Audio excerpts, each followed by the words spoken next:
From Mark. I am an experienced composer performer with my own studio, and I'm looking for a project subject. I was thinking along the lines of something from Bhagavatam, but I'm open to anything. Could you suggest something? I have written in many styles, classical, jazz, rock, ethnic, since the 1970s. I'm in London, England. I was thinking of the 5th canto, 28 Hellish Planets. You can have some pretty heavy music for that. This heavy rock music, that's from the Hellish Planets, right? So, comment from VCD. I forwarded him the following transcript of the anecdote narrated by Chatur Atma Prabhu about Srila Prabhupada. Chatur Atma Prabhu. This is a quote from disciple of Srila Prabhupada called Chatur Atma Prabhu.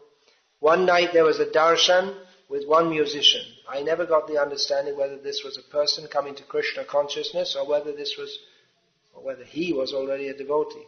I always thought it was someone coming to Krishna consciousness that wanted to use their Western rock and roll guitar style in service to Lord Chaitanya. And Prabhupada was very adamant, and the guy kept bringing the point up 2 or 3 times, and finally Prabhupada said, "No!" exclamation mark.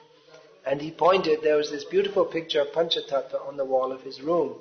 He said, "You see Mahaprabhu, kartals and mridanga, that is all." So this is a quote from DVD 51 of the Memories of Srila Prabhupada. Mark replied that what about George Harrison, whom Prabhupada allowed or even asked to produce Krishna-conscious musical albums in his presence? Will you please let me know how to understand this? Yeah, and it does seem contradictory, doesn't it, that Srila Prabhupada encouraged George Harrison, but to continue with his Western music style. And even when George Harrison once asked about joining the temple and becoming a full-fledged disciple, Prabhupada told him not to. He said, "No, you stay and do what you're doing, and and that will popularize, or that will be preaching of Krishna consciousness."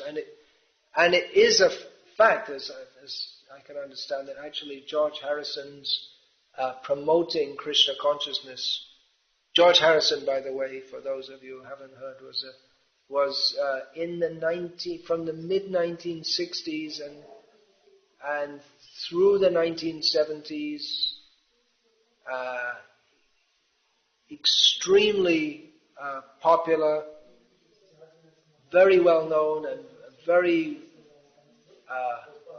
much looked up to, household word in the Western world through the 1970s and throughout his life until he died, but especially from, you could say, from the mid-1960s throughout the 1970s. It was just something like Amitabh Bachchan in North India, not so much in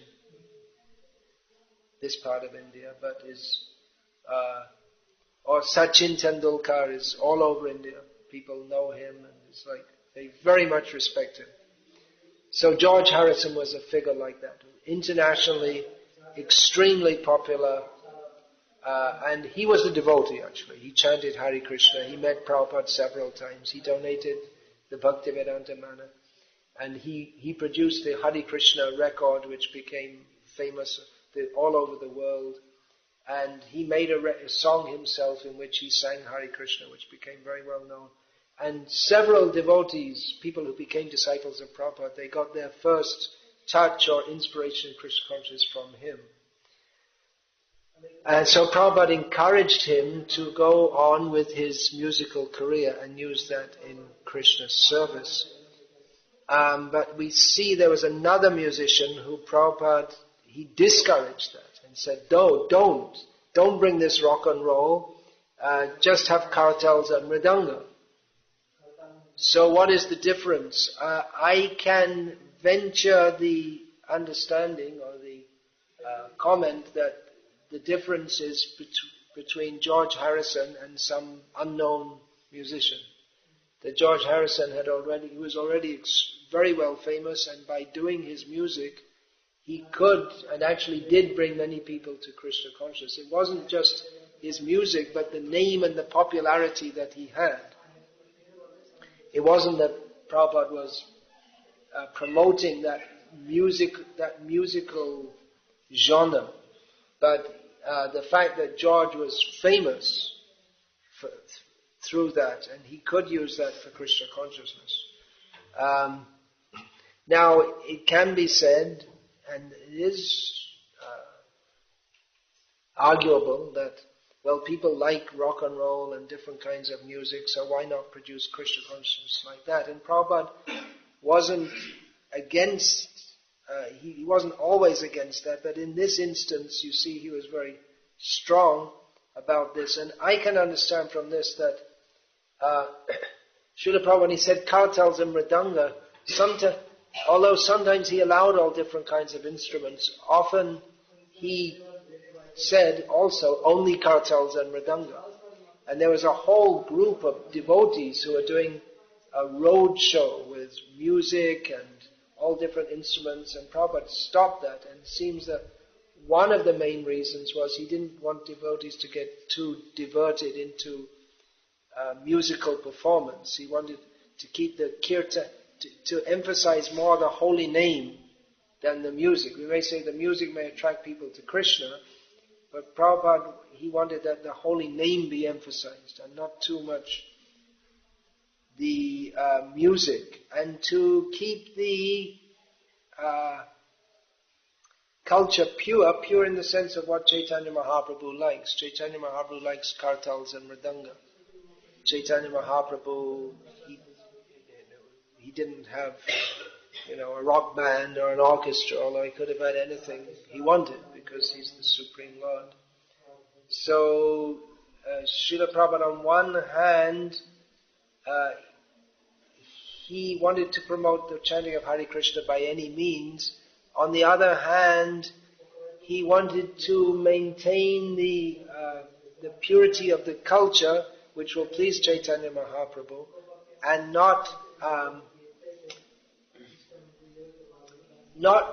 make Krishna, or not allow Krishna consciousness to be as we want it to be, but as Chaitanya Mahaprabhu wants it to be. So sometimes he allowed some, I would guess, depending on the individual and the circumstance, that Srila Prabhupada allowed some devotees to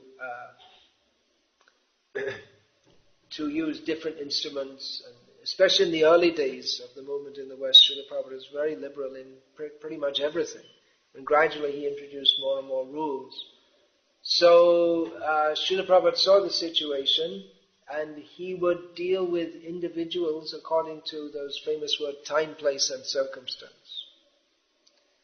On the whole, we can understand that he wanted to promote the culture that is the culture of the spiritual world.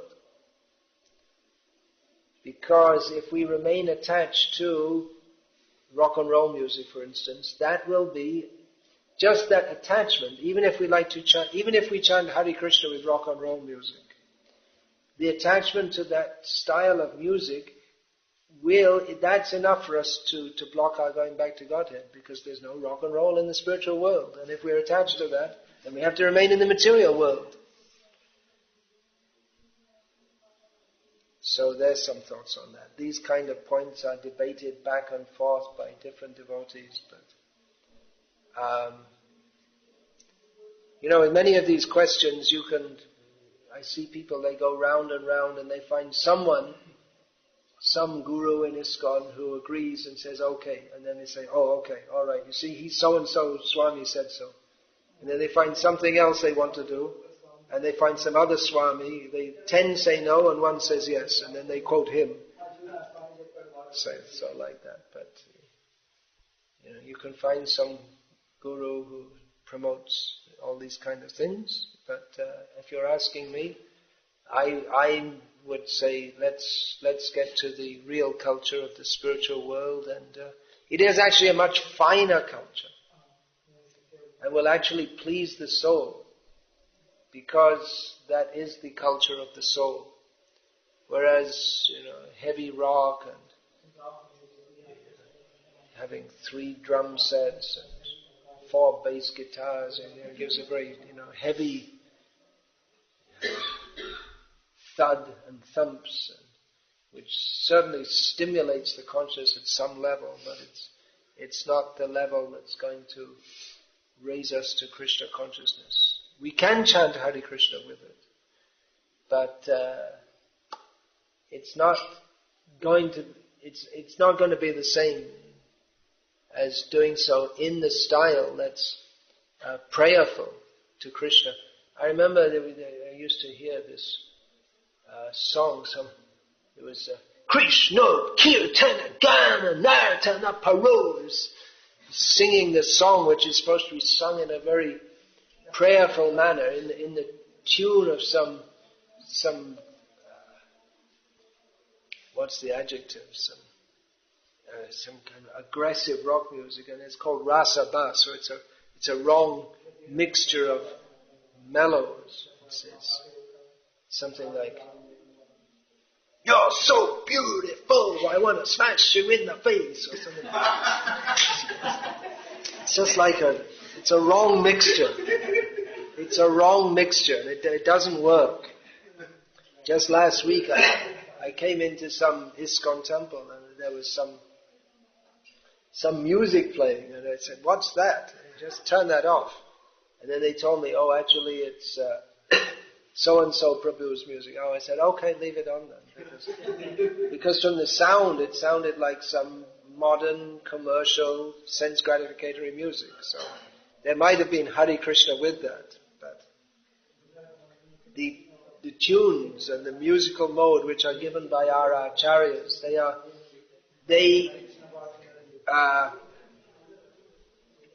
harmonious with the mood of bhakti. And certain instruments are also harmonious with the mood of bhakti. We don't find kartals and mridanga in any commercial or sense gratificatory music. It's only used for kirtan, because it's only suitable for kirtan, for glorifying Krishna. So these other modes of music, they're not so suitable. Of course, in the West, the music was previously all God-conscious also, like all the art, all the architecture, all the painting, all the sculpture, all the music. And there are some beautiful works in the Western classical tradition which are meant for the glorification of God.